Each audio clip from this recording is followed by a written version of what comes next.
So yeah, it's a little known secret, or it's a little known fact that I've been a monk in my life, but I've not just been a monk once, right? Just saying that is so cool. To me, this is just part of Buddhist culture. So in Buddhist culture, normally when you want to give your family like good karma, everyone in my family has been a monk like twice in their life. Once when they're a teenager, and once when they're like an adult. So you become a monk like once when you're like a teenager. We call that being a nen, and then you become like a full monk when you become an adult, and that's when you kind of hit like your early 20s.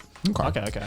So yeah, so normally a lot of people just do it for like 1 or 2 days because we believe that it's good karma. Yeah. I remember when I was about 12 or 13, I was a monk for 2 weeks. And then afterwards, when I was about 22, 23, I was a monk for a full month. Jeez. Yeah. Because you told me stories about how you were a monk for an entire month, but I never knew that you did it twice. Oh yeah. I mean, to me, it's just not part of like being a Buddhist and trying to get. I was that good little Asian kid. I was trying to give like my family good karma and everything. But I honestly like rep the experience because it was. I'm not joking when it was literally the life-changing experience for me. Like there was me before being a monk, and then there's me after being a monk. Right. Because normally people just do it just to just to impress their family and just give their family good karma. But I told my mum, if I'm gonna do it, I'm gonna go all the way. There's some temples that you go to that don't take it as seriously. And then I went to a fucking hardcore temple where, we didn't have any technology. Yeah. We had to, so here was my daily schedule. Okay. So I would have to wake up at around 4 a.m. That already sounds like torture. That already sounds like torture. Have to be ready, have to be completely ready by 5. Okay. And we didn't have any beds. We had a concrete floor and one little pillow to sleep on. Oh my God. And we had like the thinnest blanket in the world, which wasn't so bad because it's Thailand, but sometimes when you're sleeping in the middle of the forest, because there would be times when we just go out to a temple in the middle of the forest, it can get fucking cold there. The temperature drops to about 2 or 3 degrees sometimes. And like you just have this like tiny little blanket on a concrete floor to keep you warm, right? So we'd have to wake up at 4, get ready by 5, and then we'd just be like meditating and praying for a good 2-3 hours every day. And then afterwards, we would basically go out barefoot, go to like whatever village or whatever area around the temple, and people would just donate the food to. We would carry like these little baskets on our necks, and people would come over and they would. Donate food or whatever they want to donate because we believe that if you give to a monk, that's good karma as well. So the food that we got donated, that's what we would eat. So we would walk around for a few hours and for the entire day. Yeah, for the entire day. Did you get a lot, or was it like just like enough? Or I mean, you get what you're given, right? You had no choice about what you could eat. You could eat basically what you were given. Did you ever get anything like super nasty? No, I mean, it's. I guess in the mindset you're not like picky. You're like, oh, really, a Snickers, really? No, because the whole point of being a monk is that you live. You don't care. You eat to survive. I guess if you're caring about that, that's like that's defeating the point of being a monk. So you get what you're given, and you live the simplest life you can possibly live, and you basically eat to survive, and you get 1 meal a day. Jesus. And you gotta be okay with whatever you get given. So we would eat at around 11 to 12 o'clock, and that would be our first and only meal a day. It was easier when you're a kid monk, because kid monks you get 2 meals a day. Okay, yeah. But when you're an adult, when you're an adult, when you're more grown up and burning through more calories, nope, you got to survive on 1 meal a day. And afterwards, there was no cheating. So after that, you couldn't have any milk or any like liquids that had calories. You could only have water or some kinds of fruit juices, and that was it. And yeah, it was very.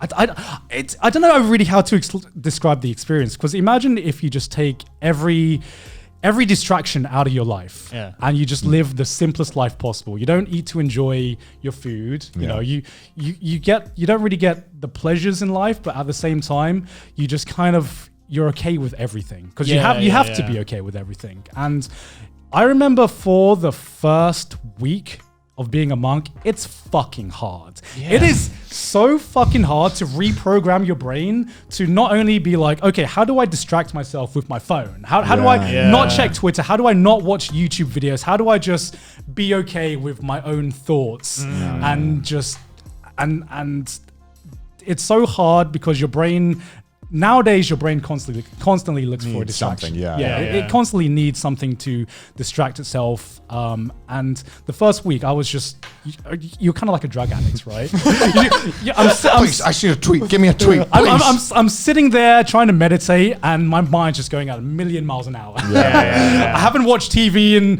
in a week. I haven't seen a screen in a week. It's very, very difficult. But the more time you do it, the more you realize that these are all just distractions. You can be completely okay with just yourself and your own thoughts and just doing the simplest things and life activities. And then when I got to that point, I kind of just had time to just reflect on my entire life. Because what else are you gonna fucking do when you have nothing to do but literally think back about every decision that you've made in your life. And the way your mind works, you know when sometimes you're like lying in bed at 11 a.m. and your brain reminds you about that shitty things, about that embarrassing thing you did when you were 12, or maybe like that time when you punched a fucking kid in front. I'm like, damn, I got him good. So just imagine your entire day just being like, I wonder if I made the right choice at this point in my life. And then what happened to me was that I kind of just reflected on every little decision that kind of led me up to this point in my life. And what it forced me to do was really think, am I really happy about where I am now? Like what's my life going to be like out when this monkhood ends? And I was at a really bad point in my life before I became a monk, which is kind of why I've really wanted to commit to the fact of being like, if I was going to be a monk, I'm going to go all the way. Get the full detox. Yeah, get the full detox, because I've seen some temples, you walk in and they have like a 50-inch flat screen. And I'm like, the monk channel only. We only have the monk channel. This doesn't seem very monkly to me. I don't know about that.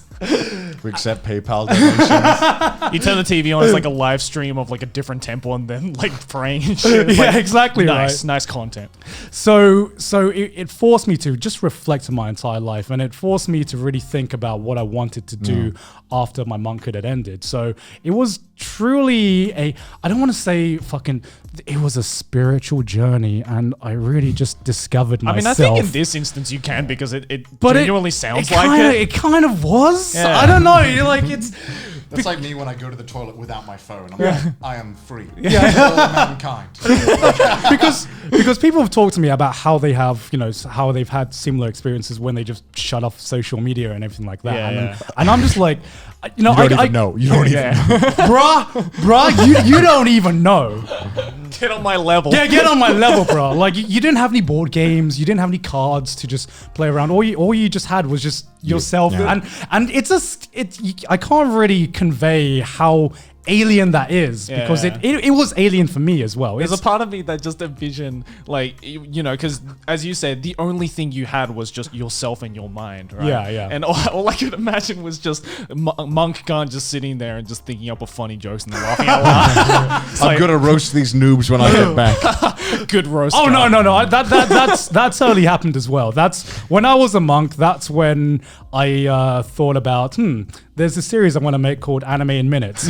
Are you serious? I'm totally serious. I'm totally serious. That came to me when I remember the exact moment, because I was just walking around one of the Thai villages, and it just fucking came to me, because I remember not last week, but a few weeks ago, I talked about being zen on the fucking toilet and in the shower. Yeah. So that's kind of like, I kind of, sometimes when I'm just walking and I'm just, just zoning out, sometimes I've reached this point when a lot of ideas just come to me. And it came to me when I was a monk as well, and I got a lot of video ideas and a lot of ideas when I was a monk.